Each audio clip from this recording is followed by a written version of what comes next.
வணக்கம். பன்னீர்செல்வம் அவர்கள் வந்து இப்ப டிஎம்கேல இணைஞ்சிருக்காங்க. அந்த இணைப்புக்கு காரணம் என்னன்னு பார்த்தோம்னா, ஒரு சாரா மக்கள் நலனும், ஒரு சாரா அவருடைய தனி அரசியல் லாபத்துக்காகவும் திமுகவுக்கு சென்றிருக்காரு அப்படின்னு சொல்லப்படுது. இப்ப இதை பத்தி தான் இந்த பதிவுல விவாதிக்க போறோம். வாங்க இந்த பதிவுல போகலாம். ஓபிஎஸ் அவர்கள் ரொம்ப வருடங்களாக ஏடிஎம்கே கட்சியில வந்து பணிபுரிஞ்சு ஏடிஎம்கே கட்சியில பங்கேற்று ஜெயலலிதா அவர்களுடைய அமைச்சரவையில பணிபுரிஞ்சாவது. அதுக்கப்புறம் எடப்பாடி ஓபிஎஸ் இரட்டை தலைமையில பயணம் செஞ்சுட்டு வந்தாங்க. அவ்வப்போது இடையில முதலமைச்சராகவும் ஏடிஎம்கேவுக்கு இருந்திருக்காரு. அப்படிப்பட்ட ஒரு நபர் வந்து இப்ப திமுக இணைஞ்சிருக்காருன்னா இது வந்து ரொம்ப எங்கேயுமே மேக்சிமம் நடக்காத ஒரு விஷயம் இப்ப நடந்திருக்கு அப்படின்ற பார்க்கப்படுது. இது வந்து ஸ்டாலின் அவர்கள் வந்து அவருக்கு சாதகமாக பயன்படுத்திக்கிட்டு பாஜகவை விரட்டுறதுக்காக மற்ற எல்லா கட்சிகளும் ஒண்ணு சேர்ந்திருக்கோம் அப்படிங்கிறத ஒரு பார்வையில வைக்கிறாரு. ஓபிஎஸ் அவர்களுடைய நிலைப்பாடு, நான் இவ்வளவு நாளா காத்திருந்தேன், என்னை அதிமுக சேர்த்துக்கல, ஒன்றிணையணும் ஆசைப்பட்டேன், அதுக்கான முன்னேற்பாடுகள் எதுவும் நடக்கல. அப்படி இருக்கும் பொழுது அவருக்கு பாடம் புகட்டுறதா நினைச்சுக்கிட்டு டிஎம்கேல வந்து சேர்ந்திருக்காரு.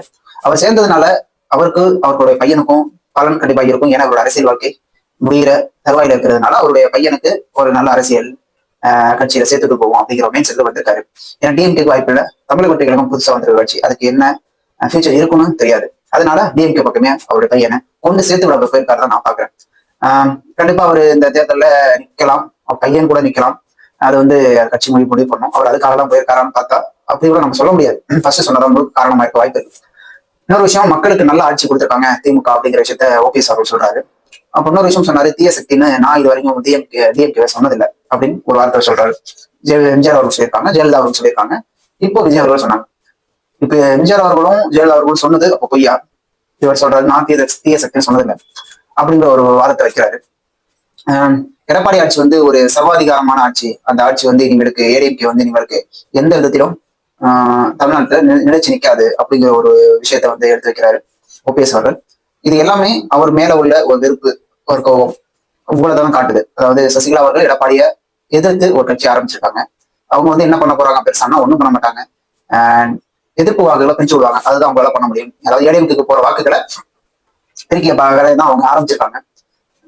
செங்கோட்டையன் அவர்கள் ஆல்ரெடி தாவைக்காக வந்துட்டாங்க. டிடிவி தினகரன் அவர்களுக்கு அவரை காம்ப்ரமைஸ் பண்ணி என்டிஏ கூட்டணியில கொண்டு போயிட்டாங்க. இப்போ டிஎம்கேக்கு ஓபிஎஸ் போயிட்டாரு. அதாவது இருந்த 4 பேரும் ஒவ்வொரு பக்கமா பிரிஞ்சு போயிட்டாங்க. அப்படிதான் இந்த விஷயம் இருக்கு.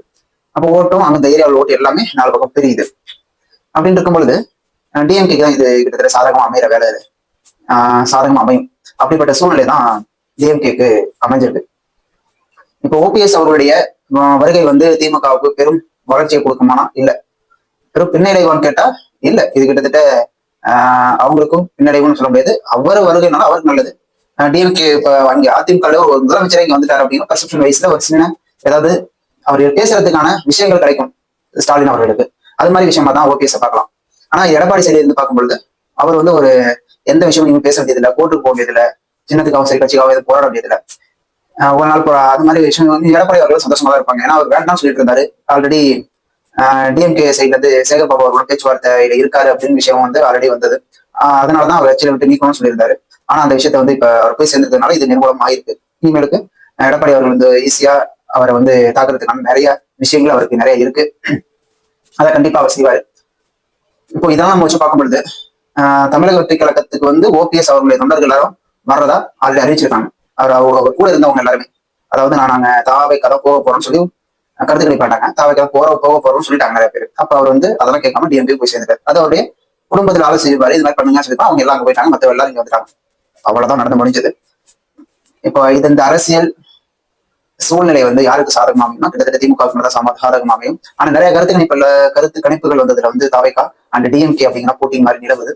விஜய் அவர்களும் இது ஒவ்வொரு டைம் வந்து பதிவு பண்ணிட்டே இருக்காரு. டிஎம்கே வர்சஸ் டிவிகே இருவருக்கும் இடையில போட்டி, மத்த யாரும் இதுல இடையில யாருமே கிடையாது அப்படிங்கிற மாதிரி விஷயத்த விஜய் அவர்கள் அவ்வப்போது நிறைய மீட்டிங்ல வந்து இதே விஷயத்தை கண்டே பண்ணிட்டு இருக்காங்க. அது மாதிரி சூழ்நிலை வந்து இந்த 2026 சட்டமன்ற தேர்தலில் நடக்குமா அப்படிங்கிறத நம்ம பொறுத்திருந்து பார்க்கலாம். நன்றி.